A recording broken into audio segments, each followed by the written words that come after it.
अस्सलामुअलैकुम वरहमतुल्लाहि वबरकातुहू। मैं हमदादुल्लाह ख़ान और आप देख रहे हैं मेरे YouTube channel IUK circle. Dear students and viewers, गुज़िश्ता क्लासेस में हमने पार्ट्स ऑफ स्पीच के 5 मुख्तलिफ़ हिस्से, 5 मुख्तलिफ़ उन्वानात तफसीलन पढ़ लिए हैं, जिसमें नाउन, प्रोनाउन, वर्ब, एडवर्ब और एडजेक्टिव्स शामिल थे। आज हम पार्ट्स ऑफ स्पीच के छठे सबक प्रेपोजिशंस को पढ़ेंगे कि प्रेपोजिशंस होते क्या हैं और इनको कहाँ कहाँ पर और किस तरीक़े से इस्तेमाल किया जाता है। प्रेपोजिशन के डेफिनेशन को सबसे पहले समझिएगा कि a preposition is a word that is used before a noun और प्रोनाउन। ये प्रेपोजिशन वो वर्ड्स होते हैं कि जिनको हम नाउन और प्रोनाउन से पहले इस्तेमाल करते हैं, यानी कि किसी भी जुमले में नाउन और प्रोनाउन से पहले उनको लगाते हैं और इस्तेमाल करते हैं। ठीक है, it show a place, time और डायरेक्शन। और प्रेपोजिशन क्या करता है, हमें 3 चीज़ों के बारे में मालूमात देता है या हमें 3 चीज़ों के बारे में बताता है। पहली चीज़ हमें वक्त के बारे में बताता है, हमें मुकाम के बारे में बताता है, हमें डायरेक्शन के बारे में बताता है। यानी कि प्रेपोजिशन हमें 3 चीज़ों के बारे में बताता है। ठीक है, मैंने कुछ सेंटेंसेस लिखे हैं जो कि डेफिनेशन के पहले जुमले पर मबनी है।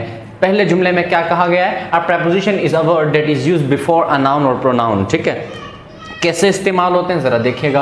पहले जुमले में लिखा हुआ है Salma was sitting in the room. ठीक है, तो ये रूम क्या है, द रूम, ये एक नाउन है, कमरा एक मुकाम का नाम है। ठीक है, इससे पहले एक प्रेपोजिशन इस्तेमाल हुआ है इन।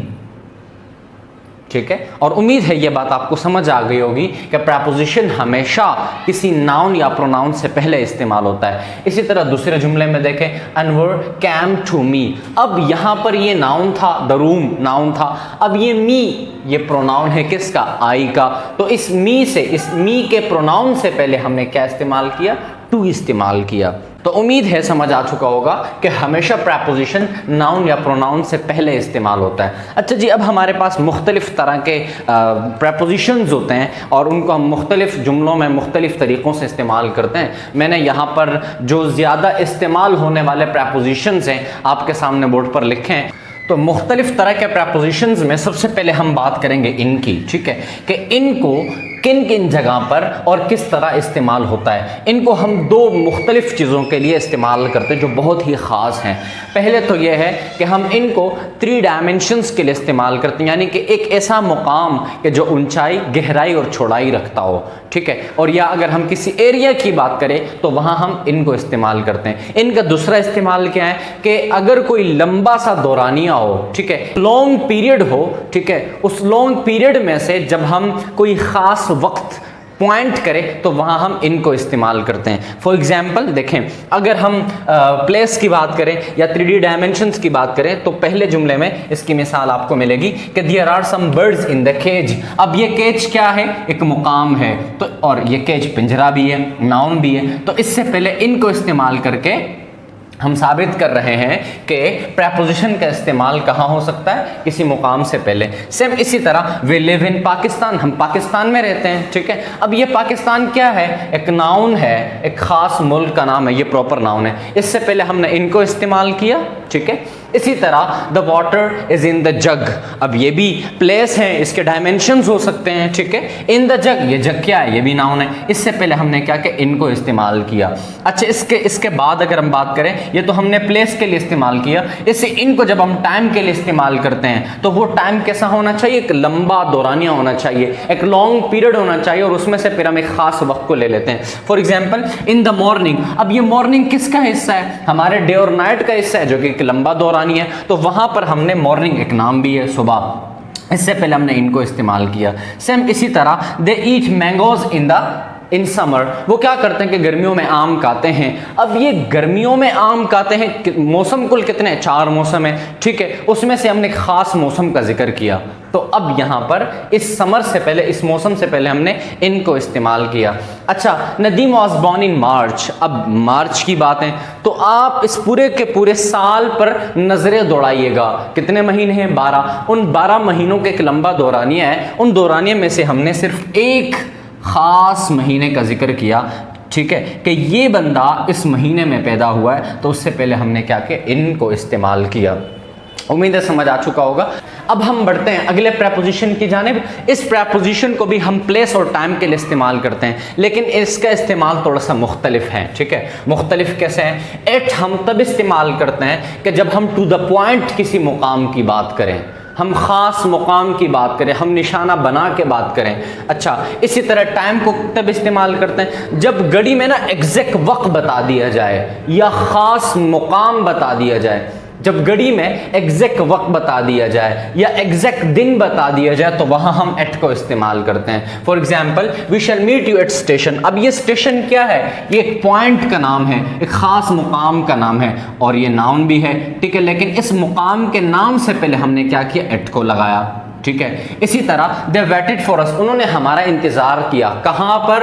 Eight Iqbal park. अभी इकबाल पार्क क्या है? खास मुकाम का नाम है, तो उस खास मुकाम से पहले भी हम क्या करते हैं? एट को इस्तेमाल करते हैं। सेम इसी तरह they will meet me at my uncle's home, ठीक है। घर तो ढेर सारे हैं, लेकिन हमने एक मखसूस घर का जिक्र किया, अंकल्स होम, तो उससे पहले खास मुकाम से पहले हमने एट का इस्तेमाल किया, ठीक है। इसी तरह जब हम इस एट को टाइम के लिए इस्तेमाल करते हैं तो वो टाइम भी एग्जैक्ट होना चाहिए। फॉर एग्जांपल 7:30 AM, ठीक है, 8:30 AM, 9 o'clock, तो वहां पर हम उस वक्त एग्जैक्ट वक्त से पहले एट को इस्तेमाल करते हैं। सेम इसी तरह अगर हम डे और नाइट मुकम्मल ड्यूरेशन की बात करें, उसमें से हमने क्या कि खास हिस्सा उठाया, ठीक है, मिडनाइट, उस खास हिस्से की जब हम बात करते तो वहाँ पर हम क्या करते हैं? एट लगाते हैं। सेम इसी तरह अगर पब्लिक हॉलीडेज़ हो उससे पहले भी हम एट लगाते हैं, कोई ख़ास तकरीब हो या कोई ख़ास वक्त हो तो वहाँ पर भी हम एट्स लगाते हैं। For example, we wear new clothes at Eid, हम ईद के मौके पर क्या करते हैं? नए कपड़े पहनते हैं। अब ये क्या है? एक ख़ास आप कह सकते हैं कि त्यौहार है, उस त्यौहार से पहले भी हमने एट को इस्तेमाल किया। तो मिसालों के ज़रिए समझ आ चुका होगा कि हम एट को तब इस्तेमाल करते हैं कि जब हम किसी ख़ास मुकाम के बारे में बात कर रहे हों, और इसके अलावा जब हम घड़ी के किसी ख़ास वक्त के बारे में बात कर रहे हों, और इससे हटकर हम पब्लिक हॉलीडेज़ और दीगर चीज़ों के लिए भी एट का इस्तेमाल करते हैं। अब हम डिस्कस करने लगे हैं ऑन को। ऑन को हम तब इस्तेमाल करते हैं कि जब हम किसी सरफेस की बात करते हैं और उस सरफेस के ऊपर कोई ऑब्जेक्ट को जब हम रखें तो तब हम क्या करते हैं? ऑन को इस्तेमाल करते हैं। इसी तरह इस ऑन को हम तारीखों के लिए, हम साल के लिए या ख़ास वक्त के लिए भी इस्तेमाल करते हैं या किसी ख़ास दिन के लिए भी इस्तेमाल करते हैं। The books are on the table, ठीक है। अब आप समझें कि ये टेबल क्या है? इसकी एक सतह है और इसके ऊपर हमने यहाँ किताब रखी, ये इसके ऊपर है, तो हम कह सकते हैं the books are on the table. इसी तरह देखें, the crow is sitting on the wall. अब दीवार की एक सतह है, उसके ऊपर एक कबूतर या एक कौवा बैठा है, तो हम क्या कह रहे हैं? The crow is sitting on the wall. Same इसी तरह देखें, the students are on the roof. अब उसकी एक सतह है ना, एक सरफेस है ना, उसके ऊपर क्या है? तालिब इल्म मौजूद हैं, तो वहाँ पर हम ऑन का इस्तेमाल करते हैं, ठीक है। इसी तरह हम तारीखों के लिए, वक्त के लिए और दिन के लिए भी ऑन का इस्तेमाल करते हैं। We saw a drama on Saturday night, ठीक है। हमने क्या किया? एक ख़ास दिन को मेंशन किया। दिन तो वैसे ढेर सारे हैं, 7 दिन है, ठीक है, उसमें हमने एक दिन को मेंशन किया और उस एक दिन को मेंशन करने से पहले हमने ऑन का इस्तेमाल किया।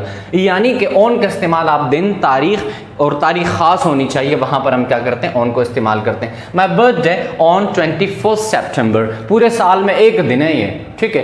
21 सितंबर 2 बार नहीं आता, एक बार आता है, ख़ास है, तो वहाँ पर हमने क्या किया? ऑन को इस्तेमाल किया। सेम अगर हम तारीख की बात करें, तारीख का हिस्सा है, Pakistan resolution was passed on 23 मार्च, करारदाद पाकिस्तान 23 मार्च को पास हुआ, ठीक है। अब ये जो करारदाद का दिन है ये कौन सा है? 23 मार्च, जो तारीख का हिस्सा है, तो उससे पहले भी हम क्या करते हैं? ऑन इस्तेमाल करते हैं, ऑन लगाते हैं। अच्छा डियर स्टूडेंट्स, और जहाँ तक ओवर और अंडर की बात है, तो ओवर और अंडर हम तब इस्तेमाल करते हैं कि जब दो ऑब्जेक्ट को हम एक दूसरे के ऊपर रख दें और वो एक दूसरे को डांप लें, ठीक है। ऊपर वाला ऑब्जेक्ट नीचे वाले ऑब्जेक्ट को जब डांप लेता है तो वहाँ हम ओवर और अंडर को इस्तेमाल करते हैं। मिसाल के तौर पर, the chair is over the ball, ठीक है। अब ये क्या है? The chair is over the ball. अब ये ऊपर हमने चेयर रखी है और इसके नीचे हमने क्या किया? एक बॉल रखा है, ठीक है, तो क्या हुआ, इस चेयर ने इस बॉल को क्या किया, डांप लिया है। ठीक है, यानी कि बिल्कुल एक दूसरे के ऊपर नीचे हैं, तो वहां हम क्या करते हैं, किसी भी ऑब्जेक्ट के लिए और लफ्ज एज अ प्रेपोजिशन यूज करते हैं। यहां पर हमने सबसे पहले कुर्सी का जिक्र किया कि कुर्सी क्या है, ऊपर है। अगर हम उसी के नीचे वाली चीज यानी कि बॉल का जिक्र पहले करना चाहें तो हम क्या कहेंगे, ये रहा बॉल, ये बॉल कहां है, कुर्सी के बिल्कुल एग्जैक्ट नीचे है।